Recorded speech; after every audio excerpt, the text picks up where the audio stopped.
नमस्कार दोस्तों, career plan tutorial Vaishali में आपका स्वागत है। आज हम लेके आए हैं इंग्लिश की जो फर्स्ट वीडियो है इसमें आपको हम बताएंगे कि कैसे इंग्लिश हिंदी जो वाक्य होता है उसको इंग्लिश में हम लोग ट्रांसलेट करें। तो आगे बढ़ने से पहले इस चैनल को लाइक, सब्सक्राइब और शेयर जरूर करें। तो चलते हैं, हम लोग देखते हैं। सबसे पहले हम किसी भी हिंदी वाक्य को ट्रांसलेट में बदलते हैं तो उसमें क्या क्या हमको जानकारी होनी चाहिए जिससे कि हमको बदलने में सुविधा हो। तो सबसे पहले हम उसी के बारे में जानेंगे, क्योंकि हमें एक स्ट्रक्चर के तहत बदलनी पड़ती है। पहले सब्जेक्ट होता है, फिर वर्ब होता है और फिर ऑब्जेक्ट होता है, एडजेक्टिव होता है या नाउन होता है, उसको अदर वर्ड भी कह सकते हैं। तो आगे देखते हैं यहाँ पे। तो यहाँ पे हम देखते हैं सबसे पहले सब्जेक्ट होता है, तब आता है वर्ब, तब आता है आपका ऑब्जेक्ट आता है या नाउन आता है या एडजेक्टिव आता है या हम कह सकते हैं कि अदर वर्ड इसके बाद आ सकता है। जैसे तो सबसे देखिए, जैसे हम कहें कि राम उदास है, राम उदास है, इसको बनाने के लिए तो सबसे पहले यह उदास है तो यूज ऑफ ईजीएमआर पर बनेगा। तो सबसे पहले उसका स्ट्रक्चर हमको मालूम होनी चाहिए। तो स्ट्रक्चर है आपका subject plus is am are plus adjective या नाउन, एडजेक्टिव या नाउन। अब हमको एक, जैसे इस वाक्य में 3 शब्द है, हमको समझ में आनी चाहिए कि सब्जेक्ट कौन है, यह समझ में आनी चाहिए कि इज का प्रयोग होगा, कि एम का प्रयोग होगा, कि आर का प्रयोग होगा, और यह भी समझ में आनी चाहिए कि एडजेक्टिव और नाउन, एडजेक्टिव आया है या नाउन आया है। तो ये सब चीज हम समझेंगे। तो सबसे पहले हम इस चीज के बारे में समझते हैं कि सब्जेक्ट एक वाक्य में कैसे पहचानेंगे, वर्ब कैसे पहचानेंगे, ऑब्जेक्ट, नाउन, एडजेक्टिव या अदर वर्ड हम लोग कैसे पहचानेंगे। तो चलिए आगे बढ़ते हैं, और देखते हैं कि सब्जेक्ट कैसे पहचानेंगे। तो देखिए यहाँ ध्यान दीजिएगा, सब्जेक्ट का हिंदी कर्ता होता है, जो काम करे या जिसके बारे में कुछ बोला जाए, जिसके बारे में कुछ बोला जाए, जिसके बारे में कुछ बोला जाए। यह चीज आपको आ गया समझ में, जिसके बारे में कुछ बोला जाए। तो यहाँ पे हम आगे बढ़ेंगे। जैसे कि एक वाक्य लेते हैं, राम, कुछ हम सेंटेंस एग्जांपल लेते हैं। राम पढ़ता है, मोहन दौड़ता है, क्या तुम बीमार हो, क्या तुम बीमार हो। तो देखिए इस सेंटेंस में आपको सब्जेक्ट पहचानने की, सब्जेक्ट कौन है। तो हम क्या लिखवाए थे कि जो काम करे या जिसके बारे में कुछ बोला जाए। ध्यान दीजिएगा, इसमें राम पढ़ता है यानी कि कोई काम हो रहा है, पढ़ने का काम हो रहा है, और वह काम कौन कर रहा है, राम कर रहा है। वह काम कौन कर रहा है, राम कर रहा है। तो यहाँ राम जो है वह सब्जेक्ट हो गया, राम क्या हो गया, सब्जेक्ट हो गया। इसको एस से भी लिख सकते हैं, SUB से भी लिख सकते हैं। आ गया समझ में। इसमें देखिए मोहन दौड़ता है, तो इसमें कोई काम हो रहा है दौड़ने का, जो कौन कर रहा है, मोहन कर रहा है, तो इसमें यह सब्जेक्ट हो गया। क्या तुम बीमार हो, देखिए इसमें कोई काम नहीं हो रहा है, लेकिन किसी के बारे में कहा जा रहा है, किसी के बारे में पूछा जा रहा है कि क्या तुम बीमार हो। किसके बारे में पूछा जा रहा है, तो तुम के बारे में। तो इसमें सब्जेक्ट हो गया आपका तुम।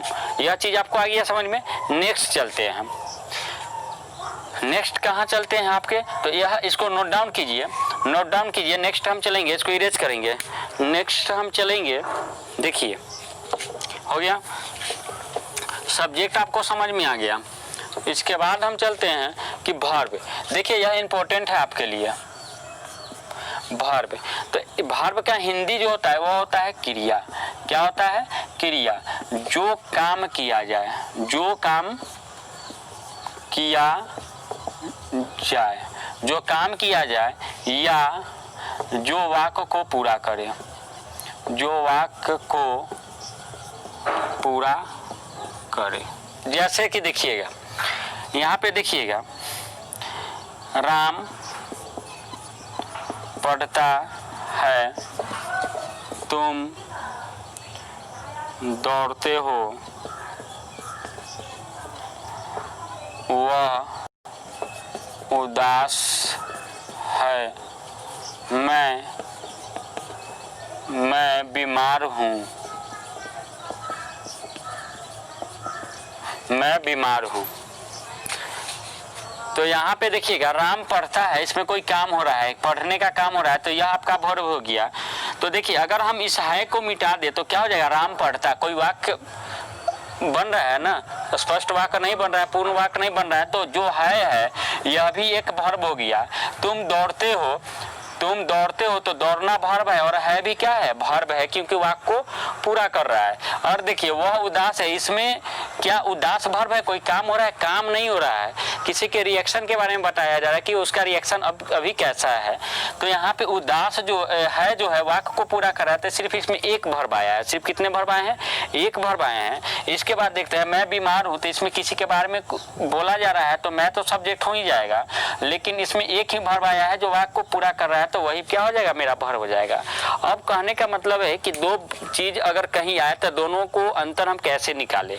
दोनों का कुछ ना कुछ हम नाम देंगे। जैसे एक जगह दो व्यक्ति हैं तो दोनों का कुछ ना कुछ हम नाम देंगे, तब उसको पहचानेंगे। अगर दोनों को एक ही नाम दे दे तो बहुत जगह परेशानी होगी। बुलाएंगे किसी को आएगा कोई, बुलाएंगे किसी को डिस्टर्ब होगा कोई, है ना। तो वैसे ही सबका नाम दे दिया गया।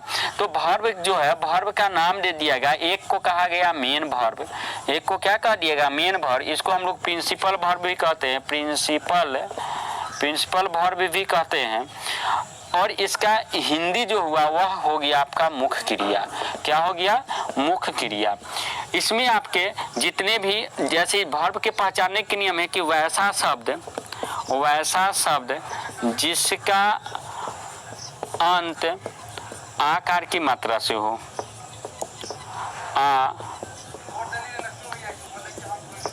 आकार की मात्रा से हो, आकार की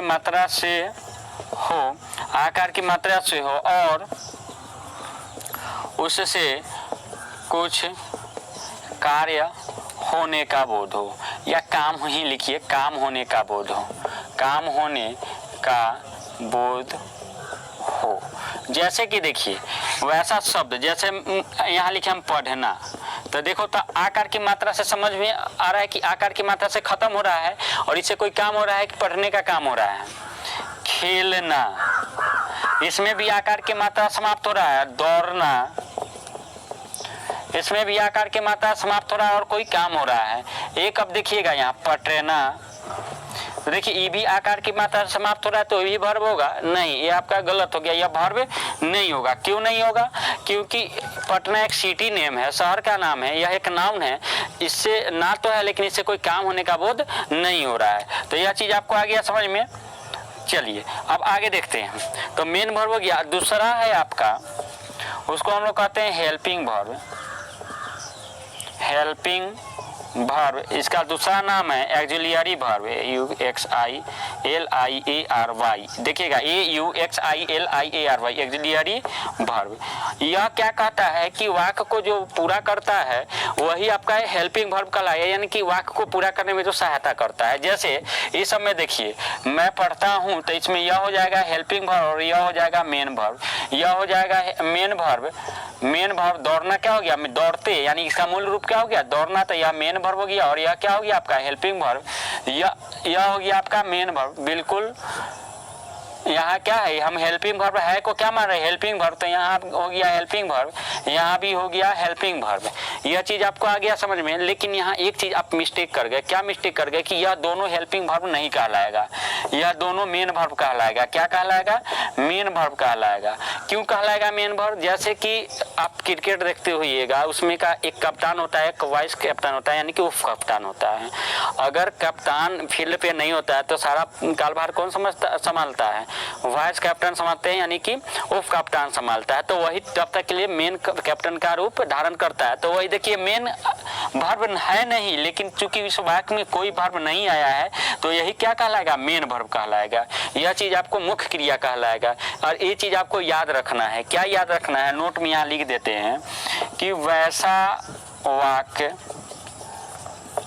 जिसमें केवल एक वर्ब आए तो वही मेन वर्ब मुख्य क्रिया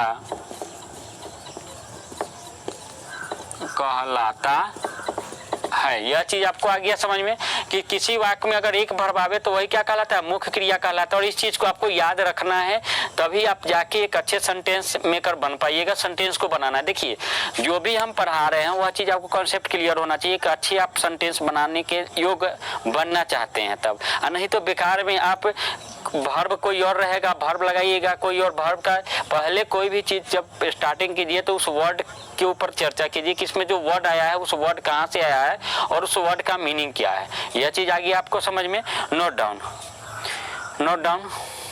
चलिए कंप्लीट, नेक्स्ट चलते हैं।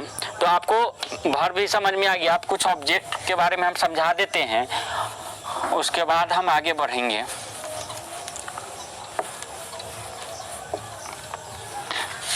देखिए अब क्या कहता है ऑब्जेक्ट, यहाँ पे हम ऑब्जेक्ट का भी चर्चा नहीं करेंगे, टेंस में करेंगे। अदर वर्ड भी नहीं यहाँ देखेंगे, नाउन देखेंगे। तो नाउन हम लोग पढ़ चुके हैं कि किसी भी चीज़ के नाम को हम लोग क्या कहते हैं, नाउन कहते हैं। किसी भी चीज़ के नाम को हम लोग क्या कहते हैं, नाउन कहते हैं। एडजेक्टिव को आता है जो विशेषता बताता है, जैसे मैं उदास हूँ, मैं उदास हूँ। यहाँ पे उदास क्या हो गया, एडजेक्टिव हो गया। क्यों, क्योंकि मैं की विशेषता बता रहा है। राम तेज है, यहाँ तेज क्या हो गया, एडजेक्टिव हो गया। क्यों, क्योंकि इस राम की विशेषता बता रहा है। तो यह चीज़ आपको आ गया समझ में कि एडजेक्टिव क्या होता है।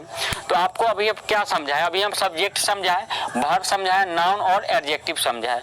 तो आगे जो आपके सेंटेंस मेकर में एक्सरसाइज है उसमें हम आपको पढ़ाएंगे use of is am are, use of is am are, use of is am are. तो हमेशा एक बात ध्यान रखिएगा कि जो भी हम पढ़ाएंगे अगर एक बार उसको आप बढ़िया से पढ़ लिए, जिंदगी में कभी नहीं भूलिएगा, क्योंकि आपको स्ट्रक्चर इस टाइप से पढ़ाया जाएगा कि आपको हमेशा याद रहे।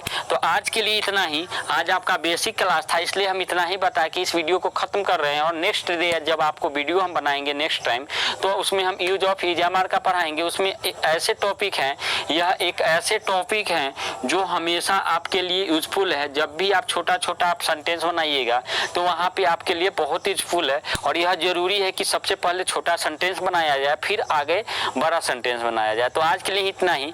अंत में आपसे कहना चाहते हैं कि आप जब भी इस वीडियो को देखिए तो लास्ट में इसको लाइक जरूर कर दीजिए। लाइक जो है वो जो होना बहुत ज़रूरी है। तो आज के लिए ही इतना ही, आप लोगों से लेते हैं विदा, धन्यवाद।